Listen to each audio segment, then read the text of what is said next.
আর কিছু নাই। আমরা আজকে আমাদের প্রাণপ্রিয় নেত্রী তিনবারের প্রধানমন্ত্রী আমাদের মা দেশনেত্রী বেগম খালেদা জিয়ার জন্য আমরা মন খুলে দোয়া করব। সবাই আল্লাহ যেন তাকে ব্যস্তবাসী করে। সাথে সাথে আমি আরেকটি কথা বলবো, সামনে আমাদের নির্বাচন।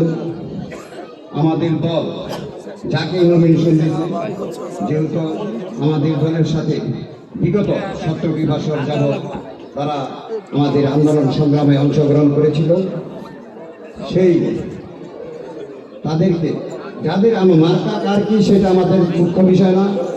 দল যাকে নমিনেশন দিচ্ছে সেইটাই আমরা দানের শেষ মনে করব। সেইটা দানের শেষ মনে করে আমরা দানের শেষেই সেটা করে দিব।